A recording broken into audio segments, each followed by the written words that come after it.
Dear students, ഇന്ന് coordinate geometry എന്ന ചാപ്റ്ററിൽ കുറച്ച് മൾട്ടിപ്പിൾ ചോയ്സ് ക്വസ്റ്റ്യൻസ് ആണ് എടുക്കുന്നത്. അപ്പോൾ എന്തൊക്കെയാണെന്നുള്ളത് നോക്കാം. ആദ്യത്തെ ക്വസ്റ്റ്യൻ എന്ന് പറയുന്നത് the points -1, -2, 1,0, -1, 2, -3,0 forms A കോർഡിലേറ്റർ of type. അപ്പോൾ ഏത് ടൈപ്പ് കോർഡിലേറ്റർ ആണെന്നുള്ളത് എ, ബി, സി, ഡി. അപ്പോൾ അവിടെ പോയിന്റ് -1, -2, ഇവിടെ 1, 0, സി എന്ന് പറയുന്നത് -1, 2, ഡി എന്ന് പറയുന്നത് -3, 0. അപ്പോൾ ഇതിൽ നമ്മൾ എ ബി എന്താണ്, ബി സി എന്താ, സി ഡി എന്താ, എ ഡി എന്താന്നുള്ളത് കണ്ടുപിടിക്കുക. അതിനുശേഷം അതെല്ലാം ഈക്വൽ ആണ് കിട്ടുന്നതെങ്കിൽ അതിന്റെ ഡയഗണലും കൂടി കണ്ടുപിടിക്കണം. അപ്പോൾ A B equal to distance formula √(x1 - x2) whole square plus y1 - y2 whole square. അപ്പോൾ √(-1 - 1) whole square plus -2 - 0 whole square. ഇത് രണ്ടിൻ്റെയും. അപ്പോൾ ഇവിടെ നമുക്ക് എത്രയാണ് കിട്ടുന്നത്? √(-2 സ്ക്വയർ എന്ന് പറഞ്ഞാൽ 4, ഇവിടെയും -2 സ്ക്വയർ 4, √8 ആണ് വരുന്നത്. ഇനി നമുക്ക് ബി സി കണ്ടുപിടിക്കാം. ബി സി എന്ന് പറയുന്നത് √(1 - -1) എന്ന് പറഞ്ഞാൽ 1 + 1 whole square plus 0 - 2 whole square, that is equal to 2 square plus 2 square is equal to 4 plus 4 √8 തന്നെ. അടുത്തത് സി ഡി ഈക്വൽ ടു √(-1 - -4) എന്ന് പറഞ്ഞു കഴിഞ്ഞാൽ +3 ആയി whole square plus 2 - 0 whole square. അപ്പോൾ അവിടെ 2 സ്ക്വയർ എന്ന് പറഞ്ഞാൽ 4, അതായത് 3 - 1 എന്ന് പറഞ്ഞാൽ 2 സ്ക്വയർ പ്ലസ് 2 സ്ക്വയർ എന്ന് പറഞ്ഞാൽ 4 plus 4 √8 തന്നെ. അടുത്തത് ഡി എ കണ്ടുപിടിക്കുക. ഡി എ എന്ന് പറയുന്നത് √(-3 - -1) എന്ന് പറയുമ്പോൾ -3 + 1 ഹോൾ സ്ക്വയർ പ്ലസ് 0 + 2 മൈനസ് അവിടെ പ്ലസ് ആവുന്നു. അപ്പോൾ 2 സ്ക്വയർ പ്ലസ് 2 സ്ക്വയർ എന്നാണ്. എല്ലാ സൈഡ്സും നമുക്ക് ഈക്വൽ ആയിട്ടുണ്ട്. എല്ലാ സൈഡ്സും ഈക്വൽ ആണെങ്കിൽ ഒന്നുമില്ലെങ്കിൽ സ്ക്വയർ ആയിരിക്കും, അല്ലെങ്കിൽ റോംബസ് ആയിരിക്കും. അപ്പോൾ ഇനി എന്ത് ചെയ്യണം? അതിൻ്റെ ഡയഗണൽസും കൂടി കണ്ടുപിടിക്കണം. ഡയഗണൽസ് ഈക്വൽ ആയിട്ട് വരികയാണെങ്കിൽ നമുക്കത് സ്ക്വയർ ആയിരിക്കും. അപ്പോൾ എ സി എന്ന് പറയുന്നത് -1 + 1, അതായത് +1 ആയി അവിടെ -2 ഹോൾ സ്ക്വയർ എന്ന് പറയുമ്പോൾ ഇവിടെ നമുക്ക് കിട്ടുന്നത് ഇത് 0 ആയി. ഇവിടെ -4 സ്ക്വയർ എന്ന് പറഞ്ഞു കഴിഞ്ഞാൽ 16 ഈക്വൽ ടു 4. അതുപോലെ ബി ഡി കണ്ടുപിടിക്കുക. ബി ഡി ഈക്വൽ ടു √(-1 - -3) എന്ന് പറഞ്ഞാൽ +3 ഹോൾ സ്ക്വയർ പ്ലസ് 0 സ്ക്വയർ. അപ്പോൾ അവിടെയും 16 തന്നെയാണ് വരുന്നത്, 4. അപ്പോൾ ഡയഗണൽസ് ഈക്വലും സൈഡ്സും ഈക്വൽ ആയിട്ട് വന്നതുകൊണ്ട് ഡയഗണൽസ് രണ്ടും ഈക്വൽ ആണ്, അതുപോലെ എല്ലാ സൈഡ്സും ഈക്വൽ ആണ്, അതുകൊണ്ട് സ്ക്വയർ ആണ്. അടുത്തത് ദ പോയിന്റ് -1 - 2 ലൈസ്. അതായത് ഇതിൽ ഏത് ഇക്വേഷൻ ആണെന്നുള്ളത്. അപ്പോൾ -1 - 2, എക്സിന് -1ഉം വൈക്ക് -2ഉം കൊടുത്തു നോക്കുക. അപ്പോൾ ആദ്യത്തെ ഇക്വേഷനിൽ -1 മൈനസ് വൈക്ക് -2 കൊടുത്തു. അപ്പോൾ എന്താണ് കിട്ടുന്നത്? -1 + 2 = 1. അപ്പോൾ ആ ഇക്വേഷൻ ശരിയാണ്. അടുത്തത് ഇതിൽ നമ്മുടെ 2 - 1 -2 ആണ്, വൈയും -2 ആണ്. അപ്പോൾ ആ ഇക്വേഷനും കറക്റ്റ് ആയിട്ടുള്ളതാണ്. ഇനി ഇതിലാണെങ്കിൽ -1 - 2, -1ഉം -2ഉം ആഡ് ചെയ്ത് കഴിഞ്ഞാൽ -3 ആണ് കിട്ടുന്നത്. അപ്പോൾ ഇതിന്റെ എല്ലാ ഓപ്ഷൻസും കറക്റ്റ് ആണ്. അപ്പോൾ ഓൾ ഓഫ്.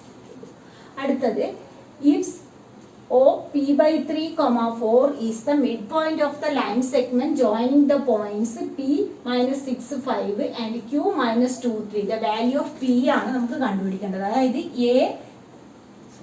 P, ഇവിടെ P, ഇവിടെ Q. P എന്ന് പറയുന്നത് -6, 5 ആണ്. അവിടെ Q എന്ന് പറയുന്നത് -2, 3. ഇതിന്റെ മിഡ് പോയിന്റ്, ഈ പോയിന്റ് മിഡ് പോയിന്റ് O എന്ന് പറയുന്നത് P/3, 4 ആണ്. അപ്പൊ ഈ ഈ P ആണ് നമുക്ക് കാണേണ്ടത്. അപ്പൊ മിഡ് പോയിന്റ് ഫോർമുല എന്ന് പറയുന്നത് x1 + x2 / 2 y1 + y2 / 2 ആണ്. അപ്പൊ x1 എന്ന് പറയുന്നത് -6 -2, x2 എന്ന് പറയുന്നത് -2 / 2. അത് ഏതിന് ഈക്വൽ ആണ്? P/3. ഇവിടെ x1 + x2 / 2 ചെയ്ത് കഴിഞ്ഞാൽ കിട്ടുന്നതാണ് P/3. അപ്പോൾ അത് മാത്രമേ നമുക്ക് വേണ്ടൂ. P ആണ് കാണേണ്ടത്, വൈയുടെ ആവശ്യമില്ല. 5 + 3 8/2 4, അത് ഈക്വൽ ആയിട്ട് വന്നിട്ടുണ്ട്. അപ്പോൾ -8/2 = P/3. -8/2 എന്ന് പറഞ്ഞാൽ -4. അപ്പോൾ P = -12. അപ്പോൾ അതിന്റെ answer P = -12. The point which divides the line segment of points P minus 1, 7 and Q 4 minus 3 in the ratio 2:3. അതായത് നമുക്ക് P ഇവിടെ Q പിയുടെ പോയിന്റ് -1,7 അതുപോലെ Q എന്ന് പറയുന്നത് 4-3 ആണ്. അപ്പോൾ ഈ ഒരു പോയിന്റ് ആണ് നമുക്ക് കണ്ടുപിടിക്കേണ്ടത്. അതായത് x, y എന്താന്നുള്ളത് കണ്ടുപിടിക്കണം. ഇത് ഡിവൈഡ് ചെയ്യുന്ന റേഷ്യോ നമുക്ക് തന്നിട്ടുണ്ട് 2:3. അപ്പോൾ എന്ത് ചെയ്യുക, സെക്ഷൻ ഫോർമുല യൂസ് ചെയ്തിട്ട് ചെയ്യുക. സെക്ഷൻ ഫോർമുല M1 എന്തായിരുന്നു നമ്മുടെ section formula? M1 x2 plus m2 x1 divide by m1 plus m2. അപ്പോൾ x കോർഡിനേറ്റ് എന്താണെന്നുള്ളത് കിട്ടും. അതുപോലെ y കാണാൻ m1 y2 plus m2 y1 divide by m1 plus m2. അപ്പോൾ എന്താണ് a of x y എന്നുള്ളത് നമുക്ക് കണ്ടുപിടിക്കാൻ കഴിയും. m1 plus m2. അപ്പോൾ m1 എന്ന് പറയുന്നത് എന്താണ്? 2 ഇൻറ്റു m1 x2 എന്ന് പറയുന്നത് 4 പ്ലസ് 3 ഇൻറ്റു x1 എന്ന് പറയുന്നത് -1 divide by m1 plus m2 എന്ന് പറഞ്ഞാൽ 2 പ്ലസ് 3. അതുപോലെ 2 ഇൻറ്റു y2 എന്ന് പറയുന്നത് -3 പ്ലസ് 3 ഇൻറ്റു y1 എന്ന് പറയുന്നത് 7 ഡിവൈഡ് ബൈ 2 പ്ലസ് 3. അപ്പോൾ എന്താ കിട്ടുന്നത്? 8 മൈനസ് 3 ബൈ 5. ഇവിടെ -6 പ്ലസ് 21 ബൈ 5. അപ്പോൾ 8 മൈനസ് 3 എന്ന് പറഞ്ഞാൽ 5/5 1 ആണ് വരുന്നത്. അതുപോലെ ഇവിടെ 21 മൈനസ് 6 എന്ന് പറഞ്ഞാൽ 15/5 എന്ന് പറഞ്ഞാൽ 3. അപ്പോൾ നമ്മുടെ ആൻസർ 1,3. സൈൻ പോസിറ്റീവ് ആയിട്ടാണ് വരുന്നത്. അതാണ് എൻ്റെ ആൻസർ.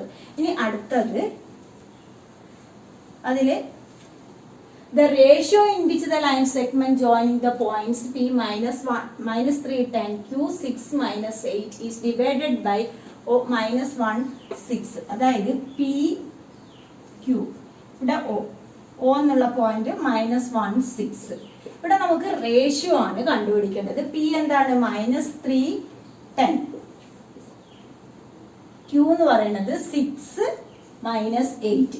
അപ്പോൾ നമുക്ക് റേഷ്യോ അറിയില്ല. റേഷ്യോ അറിയില്ലെങ്കിൽ എന്ത് ചെയ്യുക? Let the ratio be k:1 എടുക്കുക. റേഷ്യോ കാണേണ്ട ക്വസ്റ്റ്യനിലെല്ലാം let the ratio be k:1. ഇത് എക്സ് കോർഡിനേറ്റ് മാത്രം എടുത്തിട്ട് ചെയ്താലും മതി. അപ്പോൾ m1 എന്ന് പറയുന്നത് k into x2 6 k into 6 plus 1 into -3 divide by k plus 1 equal to ഏതാണ്? -1 ആണ്.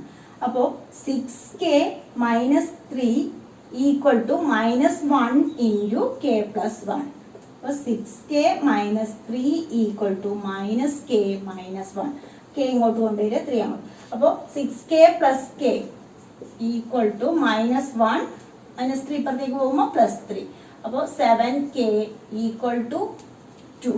k equal to 2/7. k equal to 2/7 എന്ന് പറഞ്ഞാൽ k:1 ഈക്വൽ ടു 2:7. അപ്പം നമ്മുടെ ആൻസർ 2:7. അപ്പം റേഷ്യോ കാണേണ്ട ക്വസ്റ്റ്യനിൽ എപ്പോഴും ഓർമ്മിക്കുക k:1 എടുത്തിട്ട് ചെയ്യണം എന്നുള്ളത്.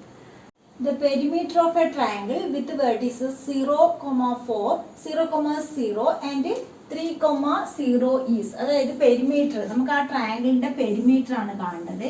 ഇവിടെ ഇതാണ് നമ്മളെ പോയിന്റ് 0,0 എന്ന് പറയുന്നത്. 0,4 എന്ന് പറയുമ്പോൾ ബൈ ആക്സിസിൽ വരും. ബൈ ആക്സിസിൽ ഒരു പോയിന്റ് വരികയാണെങ്കിൽ അതിന്റെ എക്സ് കോർഡിനേറ്റ് 0 ആയിരിക്കും. 0,4 പിന്നെ വരുന്നത് 3,0 ആണ്. അപ്പോൾ ഇവിടെ വരും 3,0. അപ്പോൾ ഈ ഒരു ട്രയാങ്കിളിന്റെ പെരിമീറ്റർ ആണ് കാണുന്നത്. ട്രയാങ്കിളിന്റെ പെരിമീറ്റർ ഇതിന് നമുക്ക് വേണമെങ്കിൽ ഇവിടെ എ എന്ന് കൊടുക്കാം, ഇവിടെ ബി എന്ന് കൊടുക്കാം. AOB എന്നുള്ള ട്രയാങ്കിളിന്റെ പെരിമീറ്റർ ആണ് കാണേണ്ടത്. പെരിമീറ്റർ കാണണമെങ്കിൽ എല്ലാ സൈഡും കൂടി ആഡ് ചെയ്യാം. അപ്പോൾ ഇവിടുന്ന് തൊട്ട് ഇവിടം വരെയുള്ള ഡിസ്റ്റൻസ് എന്ന് പറയുന്നത് 4, ഇവിടുന്ന് തൊട്ട് ഇവിടം വരെയുള്ള ഡിസ്റ്റൻസ് 3. ഇത് 4, ഇത് 3. അപ്പോൾ ഇത് പൈതഗോറസ്, അതായത് 90 ഡിഗ്രിയാണ് ഹൈപ്പോട്ടന്യൂസ് സൈഡ് കണ്ടുപിടിക്കുക. ഇതൊരു പൈതഗോറിയൻ ട്രിപ്ലെറ്റ് ആയതുകൊണ്ട് 3ഉം 4ഉം ആണ് വരുന്നതെങ്കിൽ ഈ സൈഡ് 5 ആയിരിക്കും. അപ്പോൾ 4 + 3 7, 7 + 5 12. അപ്പോൾ അതിന്റെ പെരിമീറ്റർ എന്ന് പറയുന്നത് 12 ആണ് കിട്ടുക. അടുത്തത് the point which lies on the perpendicular bisector of the line segment joining the points. അവിടെ a -2 -5 b എന്ന് പറയുന്നത് 2,5 ആണ്. a -2 -5 b 2,5. ഇവിടെ പെർപെൻഡിക്കുലർ ബൈസെക്ടർ എന്ന് പറയുമ്പോൾ അതിന്റെ മിഡ് പോയിന്റ് ആണ് നമുക്ക് കണ്ടുപിടിക്കേണ്ടത്. മിഡ് പോയിന്റ് കാണാം. -2 + 2 എന്ന് പറഞ്ഞു കഴിഞ്ഞാൽ 0 ആയി. -5 + 5 എന്ന് പറഞ്ഞു കഴിഞ്ഞാൽ 0 ആയി. അപ്പൊ അതിന്റെ മിഡ് പെർപെൻഡിക്കുലർ ബൈസെക്ടർ പോയിന്റ് വരുന്നത് 0,0 ആണ്, പെർപെൻഡിക്കുലർ ബൈസെക്ടർ ആയതുകൊണ്ട്. അടുത്തത് the area of rhombus if its vertices are. നമുക്ക് വെർട്ടീസസ് തന്നിട്ടുണ്ട് റോംബസിന്റെ. അവിടെ നമുക്ക് ഏരിയ ആണ് കാണേണ്ടത്, ഒരു റോംബസ്. റോംബസിന്റെ ഏരിയ എന്ന് പറയുന്നത് എന്താണ്? Area equal to d1 × d2 ആണ്. ഇവിടെ നമുക്ക് വെർട്ടീസസ് എന്തൊക്കെയാണ് തന്നിട്ടുള്ളത്? A, B, C, D എന്ന് കൊടുക്കുകയാണെങ്കിൽ എന്റെ കോർഡിനേറ്റ്സ് 3,0 ആണ് വരുന്നത്. B എന്ന് പറയുന്നത് 4,5 ആണ്. C എന്ന് പറയുന്നത് -1,4. D എന്ന് പറയുന്നത് -2 -1. അപ്പോൾ BD കണ്ടുപിടിക്കുക, AC കണ്ടുപിടിക്കുക, എന്നിട്ട് ഹാഫ് ആണ് മൾട്ടിപ്ലൈ ചെയ്യുക. അപ്പോൾ AC എന്ന് പറയുന്നത് ഡിസ്റ്റൻസ് ഫോർമുല യൂസ് ചെയ്യുക. ഡിസ്റ്റൻസ് ആണ് നമുക്ക് കാണേണ്ടത്. AC എന്ന് പറയുമ്പോൾ 3 - -1 എന്ന് പറഞ്ഞു കഴിഞ്ഞാൽ 3 + 1 whole square plus 0 - 4 whole square that is equal to 4 square plus 4 square, അതായത് 16 + 16 √32 ആണ് വരുന്നത്. അടുത്തത് BD എന്ന് പറയുന്നത് ഇവിടെ -2 √(-2 - 4 whole square plus -1 - 5 whole square that is equal to ഇത് 6 സ്ക്വയർ -6 സ്ക്വയർ എന്ന് പറഞ്ഞു കഴിഞ്ഞാൽ 36, ഇവിടെയും -6 സ്ക്വയർ, അപ്പോൾ 36 ദാറ്റ് ഈസ് ഈക്വൽ ടു √72 ആണ് വരുന്നത്. √72 എന്ന് പറയുമ്പോൾ ഇതില് നമുക്ക് എന്ത് ചെയ്യാം? ഹാഫ്, നമുക്ക് ഏരിയ ആണ് കണ്ടുപിടിക്കുന്നത്. ഹാഫ് d1 എന്ന് പറയുന്നത് √32 × d2 എന്ന് പറയുന്നത് √72 ആണ്. d1 × d2 ആണ്. ഹാഫ് √32 × √72, അതായത് ഹാഫ് × √32 എന്ന് പറയുന്നത് നമുക്ക് വേണമെങ്കിൽ 32നെ പ്രൈം ഫാക്ടറൈസേഷൻ ചെയ്യാം. 32നെ പ്രൈം